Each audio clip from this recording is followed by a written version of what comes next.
Hey guys, welcome to this video. Thank you so much for tuning in and sharing in this now moment. If you haven't seen these videos before, welcome back. If you have, my intention is unity and oneness and the highest levels of love light. I'm gonna go into a little flow and see what comes through.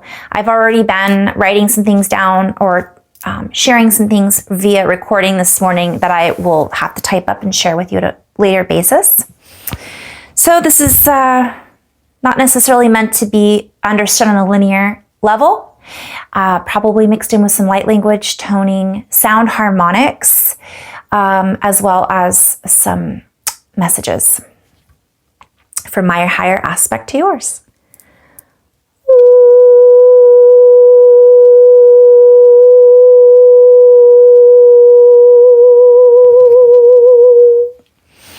As we connect back in with our highest aspect and our coat of many colors, so to speak, our light body, as we tune in to our higher frequency of expansive expressiveness and co-creative power, we empower ourselves to move past the highly charged empathic frequency that many are tapping into. And we allow ourselves to move into a greater bandwidth. We allow ourselves to create from that which it is many of us have been banned from, creating from before. And in these lower forms of creations, we have perhaps placed under a rug, so to speak, this charge. Our accessibility to higher charge has been covered up, has been blanketed, so to speak. The harmonics have been, I'm hearing tuned out. I'm seeing a reference to mistuned, as in the sound harmonics.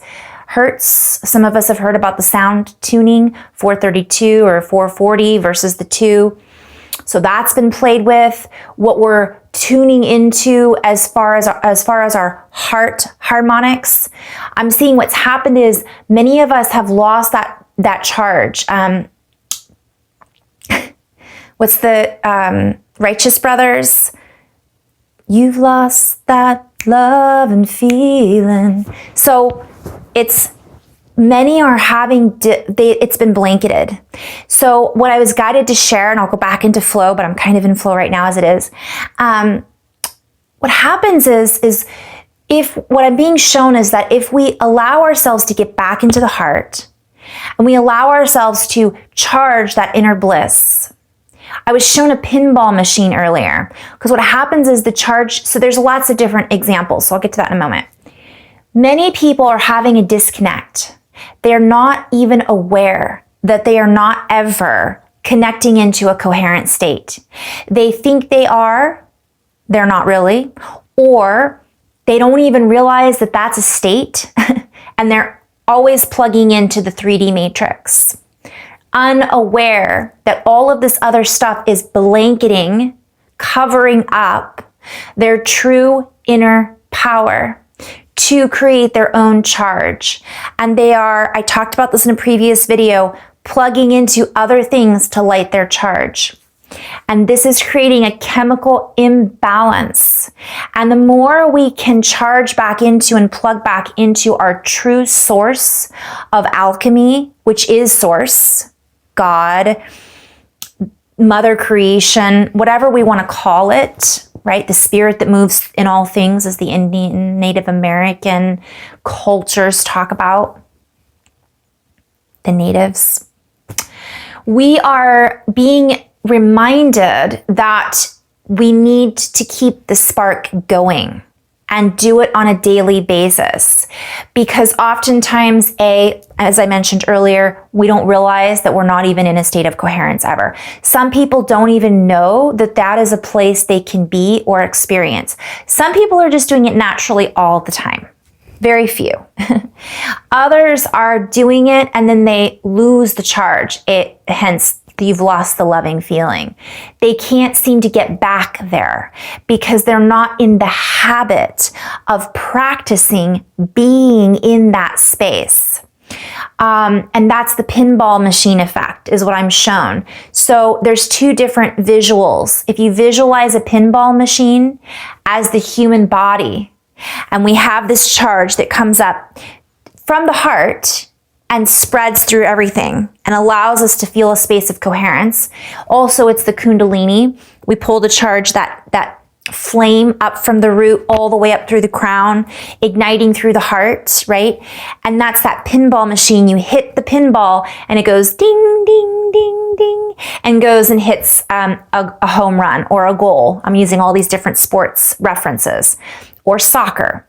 The ball gets hit off of all these different places and it gets pushed back in and it gets blanketed. And that charge for some people never gets beyond the sacrum, the solar plexus, or it passes the heart and goes right into the head. Or we feel that tiny spark and then it gets muffled out because of life experiences, emotions that we're not sure how to handle, emotions that we don't even realize we're not handling, integrating, processing, digesting, etc., etc. And what I was shown is both of those examples, when we come up against certain technologies, so to speak, and this is a story, this is a layer, lower dimensional example for example, someone that's in 3D all of the time or 4D, and even dimensions, let's just get away from that. Someone who's in a frequency and they're not able to get to that higher heart space, okay, which we could call 5D if we want to, but they're not able to ever maintain the charge to create bliss, to feel bliss, to essentially light their own fire, right? So what happens is, they rely on outside sources to do that, right? Or they shut down, right? Then they light it back up and then they shut it down again and they light it back up, and it's this constant yo-yo effect rather than this nice even wave because the practice is every day. So what I'm being shown is there's a lot of people that get there and then they drop down and they have to start all over again, or they feel like they have to start all over again, not realizing that it's there the whole time. They just have to practice it. So what happens in that space when we're not able to hold a charge, that charge is coherence, bliss, gratitude, feeling of balanced compassion, and the ability to move forward. Those would be very simplistic ways of describing what this is. They are easily brought back into no charge. Things influence them better. They're not exerting their own will. What I was shown is that others are exerting their will and it's superimposing and laying over their will. And it's blanketing their own superpowers, suprapower, and the ability to connect back into our source energy battery source.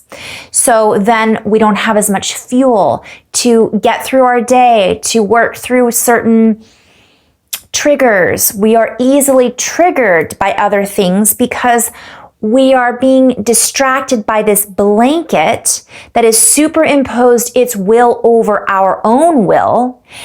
And we are not even recognizing it because some people aren't able to differentiate that that's what's going on because they don't understand what their will is. What do I want? What should I be doing? What should I be feeling? Why am I not feeling compassion and love? Why am I feeling dull? And so what I was shown is that the television, radio, and I'm going to go really kind of lower dimensional right now or talk about technology, right? The phone, 5G, fluoride, nanotechnology, pesticides in our foods, which kind of all falls into the same category. All these fear-based programs that from one perspective were created to shut us down, to blanket and reroute and pull our energy to be siphoned off to be used for nefarious purposes, okay? That's one belief system that I'm tapping into from a multidimensional. From a higher aspect though, once you're in that space of continued charge, you're feeding the flame from within, none of those things will affect us in the same way that it can affect us if we're not doing what we need to do to stay in that neutrality or bliss of a continuous charge of feeling feelings, right? And integrating and processing and moving, not being stuck. Does that make sense? I'm hoping that came out somewhat clear. So what happens is this becomes a habit pattern, and people that's where depression starts to set in, anxiety, everything. Then we become more sensitive, in a more triggered, overly empathic, heightened worry, anxiety. Again, it's that yo-yo effect. And it disconnects us, or we allow it to disconnect us from our true source, which is what we're connected to always. We just are feeling disconnected, or we think we're disconnected. We can't find our way back to that loving feeling because and then it almost bombards our senses. So now we're being bombarded by all of those things I mentioned, not to mention propaganda and the media and certain circumstances that make us feel like we don't have any control, so on and so forth. And we're triggered by more and more than shows up for us to add to that blanketing to keep us down and not be able to charge through. But what I'm being shown is we all have the capability to charge through, to remove the blanket by making certain everyday choices and using that as fuel for our fire. And those everyday choices sometimes need to be in the moment outside of us, by the way, so that we can find our way back inside to remember what does fuel our fire. So rather than looking towards, let me go backwards. When we shut everything down and we binge on, let's say, a TV show for several weeks, for an example, because we're depressed, or we were depressed, so we decided to binge, there can be something within that does trigger our fire and gets it going again. But again, is it up and down, up and down? Sometimes it can be our ability to, or our need to constantly be plugging into a certain self-help group. It could be a book club. It could be, so those aren't negatives is what I'm trying to point to. But if we are continually feeding into the negative propaganda, whatever that fills into, siphoning our energy, and we never create that connection, it makes that space, that gap widen, and it makes it harder and harder sometimes to get back to where it is that we are innately part of. We're never separate from it, right? We're always in that space. However, because of that blanket of all the things I listed earlier and the lack of daily practice, many people have just lost it, or they think they've lost it. So our ability to connect back in with that charge and become self-reliant is key right now for our survival, for our continued expansiveness, expansion. And what I've been shown is that once we light that charge, if we practice how that feels, which is what heart math teaches, and again, I'm not a heart math coach, but I talk about it all the time because I believe in programs like that. Is that an outside tool for us to use in order to fuel our fire until we can fuel it on our own? Absolutely. So sometimes these tools can be powerful. I listen to YouTube, I listen to other teachers, I read inspiring words that my friends write to help fuel my fire. But I've gotten in that habit that I don't need to in order to get there all the time. I'm not addicted to it, right? But for a while I was, when I was blanketed and not able to make that connection. And then all of a sudden I had that spark. And what that does is it burns out the blanket. It burns through it. It lifts the veil. And all of a sudden it's, ah. So if we can get into that space frequently, it changes our frequency on a daily basis, yes, but it changes our frequency in such a way that it's much harder for that blanket to attach itself to us. And that's the theme of this message. That blanket, fill in the blanks as to what your blanket might be. Everybody's is different.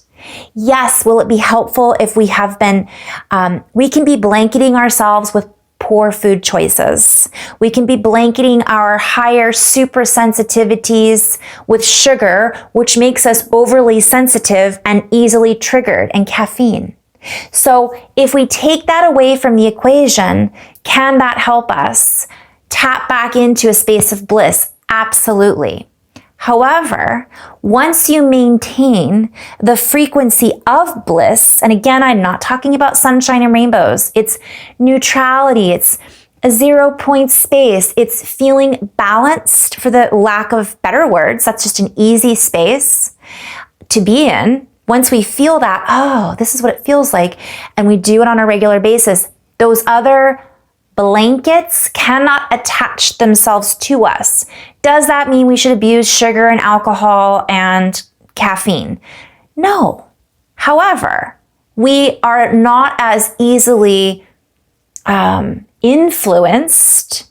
The will of the drug, the will of the addiction, the will of the habit pattern, which has become an entity in itself, the will of somebody else telling us what we should be feeling, how we should be feeling, for example. We then find our own willpower. We take our power back. We empower ourselves through that charge that moves throughout our entire body and melts like gold butter, right? All of that stuff does not have the same effect on us. And that is what is so important for us right now. And that blanket, again, fill in the blanks. What is our blanket? For myself, it changes. Sometimes it might be the television, whatever it is that I am choosing. And this is all about our choices.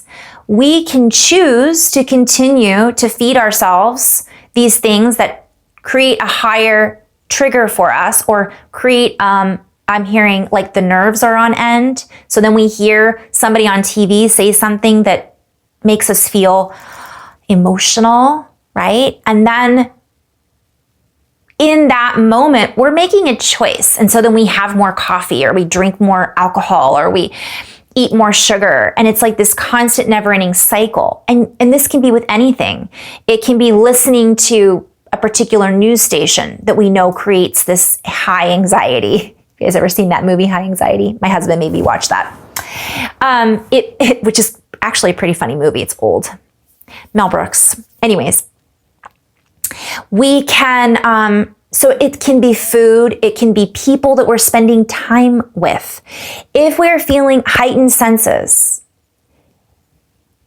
on the low spectrum, it keeps us from plugging into our heightened, higher senses on a extrasensory spectrum. Or it can also make us hypersensitive. We're easily riled up. We come to anger easily. We feel let down more often. We feel depressed easier. See where I'm going with this? It's all connected. So it's so important. Once you get to that space of bliss, all of that other stuff doesn't affect us as much. But the question is, how many of us are maintaining that? And if we aren't maintaining it, then it means we're creating from somebody else's will, whether it be the television or the food or the drug or the nanoparticles or the fluoride, right? Or the chemtrails or the sound that is being pushed through technology. Yes, the blue lights. All of this stuff was created to blanket us. It cannot work though if we are not allowing it to or choosing to do things that heighten the effects of those particular systems.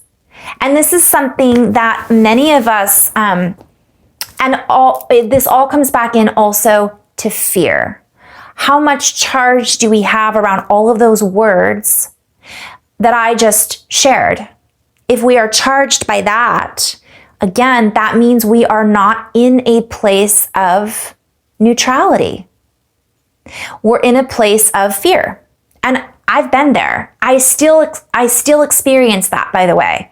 I still look in the sky and I see chemtrails from one perspective or one reality timeline, one dimensional awareness. And I do catch myself getting sometimes angry. Like, why is that necessary? We know it's not necessary, right? So on and so forth. Fill in the blanks, the blankets. Blanketing our skies. I choose in this now moment to move out of fear. And then in that moment, I direct my awareness into my heart space. I push out all of the nanoparticles, belief systems, feelings of anxiousness and fear that I just allowed to enter my fields, right? Or that I had not processed yet. I allow it to come through and I go, ooh, I must still be harboring a little judgment, fear, anger around that particular story that I'm seeing show up for me in my reality. And then I also choose to connect with the elementals. I choose to connect with all of the elements that are within those trails. And I choose to send them love, including the air and the ether and the water. And in that moment, it changes the vibration of my body, of my reality, and my interaction with those chemicals.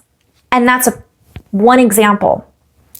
When we bless our food because we're out to eat at a restaurant, I used to be, I wonder how many nanoparticles are in this food. Is this organic or is this not organic? Are there too many pesticides on this? Am I going to get sick? What about my heavy metal poisoning and toxicity?